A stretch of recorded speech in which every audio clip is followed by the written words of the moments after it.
Hi everyone, welcome back to Chop's Garage, the real life car trading channel. What's been going on today? Well, we've got this back and there's a bit of a story behind it.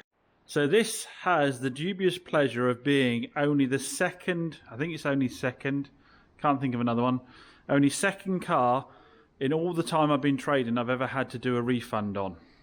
Now, those of you that regularly watch will know that this car was due to come back in again and have a look at the guy said there was a little bit of a knock in the steering rack. Well, actually, I'd already got that checked out, didn't I? So, just in case you don't watch the channel regularly, we sold this car recently.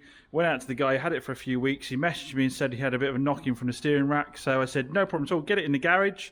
He didn't want to come out to my garage, so he went to a local garage. They checked it out and said nothing wrong, can't find anything wrong with the suspension at all. They had it up on the ramp, they test drove it. They're all happy with it. So he decided he wasn't happy with that and took it to the garage that he used to deal with, which is fair enough. And BMW, the people who used to repair his BMWs, and they checked out and they said, well, they think there might be something there, but it's not in the suspension, it's in the steering rack itself. So I said, right, okay, no problem at all. If they think it's in the steering rack, I will order up a steering rack for it. I wasn't going to order brand new, I was going to order a used one. I found one from a much lower mileage car because this has done 90,000 miles on a 2012. So I ordered that one from a much lower mileage car. I ordered both the steering rack, column, and the rack, just in case it was in either of them. And I said to the guy, no problem at all, I'll order those parts in. As soon as they're in, I'll let you know, and we'll get them fitted. So I did that. Well, it was on a video, wasn't it? I did it a couple of days ago. So it's been about 2 days, because I did order it this very same day. It's been about 2 days since I ordered it. I said I'd let him know as soon as they came in. Well, this morning, the phone was ringing and ringing and ringing. I was busy trying to prep the Kia to get the Kia out of the little Kia Rio. And I have to leave the phone sometimes because I'm on my own. I'm that busy. All my customers actually have me on Facebook. I actively encourage them to have me on Facebook for the exact reason I tell them. Often I'm out and about picking up cars. I'm in the other unit. The phone only rings 4 times before it runs out. I've not found a way to change the setting on that. So by the time I've come round again, I've missed them. So I tend to kind of let it go to answer phone and pick it up, because otherwise, you know, I'm not going to, you know, no disrespect to any subscribers. Sometimes they do ring up and take a bit of my time up as well. So sometimes it's best to sort of vet the calls and crack on what you need to do to get a car out the door. So I was doing that, getting the Rio ready. And the phone was ringing, but it wasn't just ringing, it was ringing and it was ringing again immediately, and then ringing again immediately, and ringing again immediately, and ringing again immediately. And I thought, what's going on here? This is nuts. Whoever that is, I'm not sure I even want to speak to them, because they're a bit nuts. Again, because if anybody's got any emergencies, they can get me on my mobile, they got me on Facebook. They've also got, I give them third-party warranties with the warranty company, so if they're already broken down, there's actually a number there to ring to get recovery. And when they sign my paperwork on a handover, I say, I haven't got a recovery truck, I can't get you recovered, so this is the number you need to ring. Anywho, so the phone was ringing and ringing and ringing like a mad thing. I thought, well, I thought, well, if it's anything urgent, I'll know, because it'll be on my phone. So I checked my mobile phone, and on my mobile phone, I had a message from the chap saying, "Is the part in for the Honda yet?" So I messaged him back, and I said, "No." He said, "Well, when will it be?" And I said, "Well, I've ordered it via eBay. Big part of that could be 3 days before it arrives. I'll let you know as soon as it comes into stock." So then the phone started ringing and ringing and ringing again, and I'm talking like that, ringing until it cuts off to the answer phone, then ringing again, cuts off, and ringing again, like sort of like 5, 6, 7, 8 times in a row. And I thought, what's? So I checked my phone again, and I had a message from him going, "Can you give me a ring?" So I'm like, okay. So I give him a ring, and he said, "Oh, I've tried to just tried to start the car." Now bear in mind, this is within 10 minutes of the message saying that the part is going to be about 3 days. You know, I've gone to start the car today, and it's been slow starting. He said, you know, I had to. He said, "Oh, to press the clutch," but I did have my foot on the clutch, and it still went. It was really slow turning, and it started. I went, "Oh, right, okay." I said, "That's strange." He went, "To be honest, I'm getting fed up." I said, "Well," and at this point, to be honest, I'd already kind of thought that the easiest way to deal with this is just refund and take the car back. And a lot of you said regarding the steering rack thing, take the car back. So I said, look, just bring the car back. Bring the car back, and I'll refund you for it, and I'll get these issues sorted, and I'll put it back up for sale again. So that's where we are. The car is back with me, and it's now time to find out whether realistically any of these faults exist. I I don't doubt that they do. I don't doubt the steering one did, because I did kind of hear something myself when I tried it. So I'm not putting any doubt on that. But regarding the slow starting one, again, it may well have slow started, and that may well have been, you know, when he realised the part was going to be another 3 days yet fitted, maybe he didn't have trust I was actually going to get the job done. Maybe he thought I was just blagging him and wasn't actually going to get the work done. But the parts are genuinely ordered. I'm going to have to return them, so they turn up now. So when it was a bit slow to start, perhaps he decided it was just time to bin it off. But I did run this car for like 3 days for myself, and I never had a problem with it starting. So I don't know whether he'd been rushing in and out of places and left some lights on or left the stereo on or whatever, I'm not sure. But if we hop in a second and start the car up, it's been parked here for a few minutes. Seems to be starting up fine. I did put the battery tester on it. The battery tested the battery is good. I did a cranking test on it, and it said it was slow, but it doesn't seem slow to me.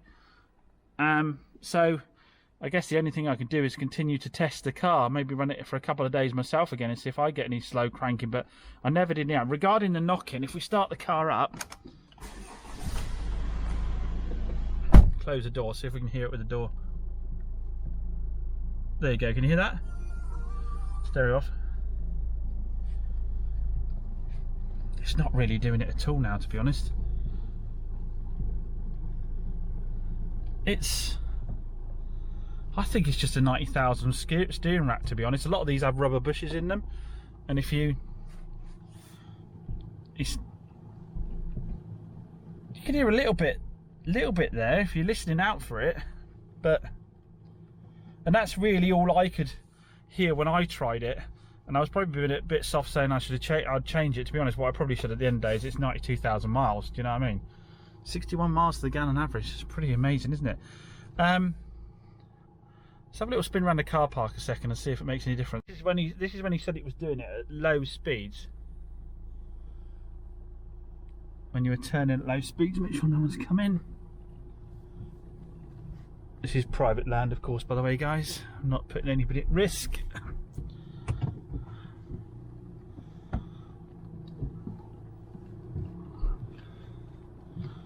I could maybe hear a little bit of play, but we have to understand this isn't a brand new car, and I'm not trying to make it brand new. I'm trying to make it reliable and safe. So he said it's happening now at low speeds.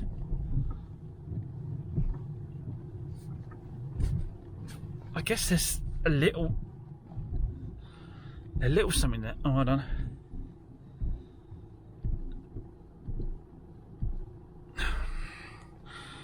To be honest, it's so marginal. I really can't think it's anything to worry about at all. Tell me on the video, are you guys hearing anything there at all? I really don't think there's anything to fix, to be honest. I mean, you could, if you wanted to make the car perfect, put a new rack in it, I guess, and that would take up any sort of slop or play in it at all, and it would be more like it was when it was new. But it's not a new car, it's 90,000 miles. I really don't think it's anything to worry about at all.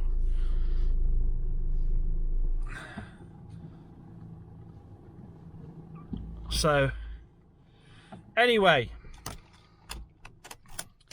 like I say, I'll drive it for a couple of days and see what I think. The mechanics passed off all the suspension as being okay, so it's nothing safety-wise. It's just, it's not cosmetic, is it? Because you can't see it. It's just one of the things of buying an older car, I guess, isn't it?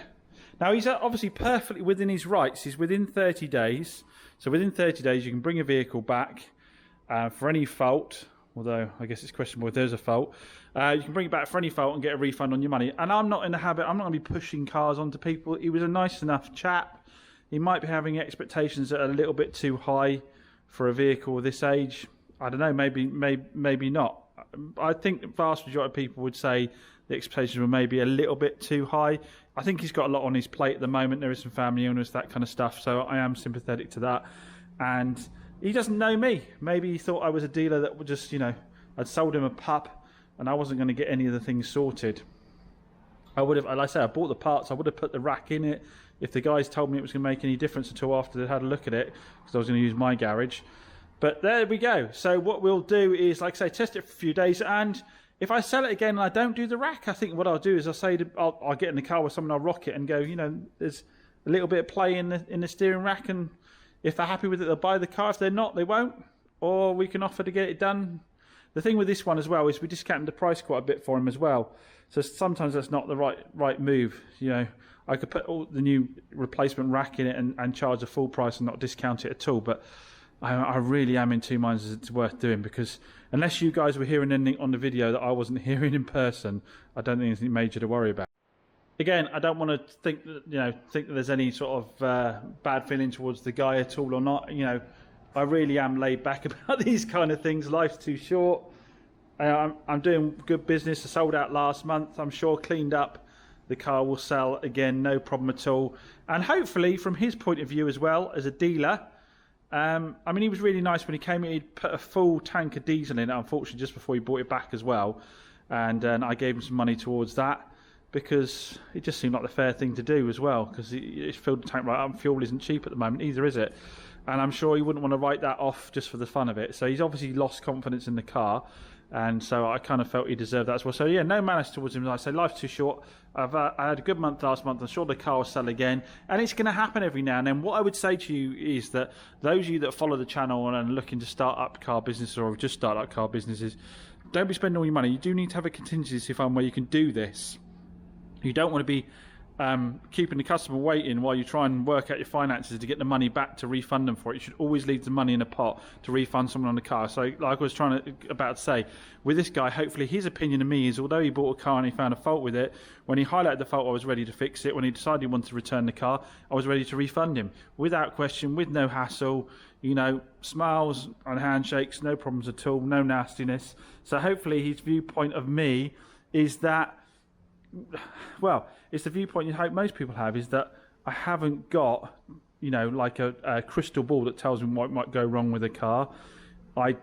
This went out advisory, free MOT, it went out serviced, it went out all good on that front. We've done as much as we could to get it prep wise, until someone uses the car day in, day out, solidly, even, after my couple of test runs home and back, until someone's used it day in, day out, through different temperatures, through rain, all that kind of thing, sometimes you're not going to find some faults. And obviously we've got to establish yet if there is any solid faults with the car, and then take it from there. So there we have it. As always, thanks for watching. Just a little update on what's going on. I am going to get a video out soon on the Maserati that a few of you have seen I've purchased via Instagram. If you don't follow me on Instagram, or on TikTok as well as the other place, you won't have seen that yet. There is a story and a kind of a justification behind it, which I will cover. Massive thanks to everyone that's been entering the raffle so far. I'll put a link to it in the description down below. The raffle for all the electronic mechanic-y goods.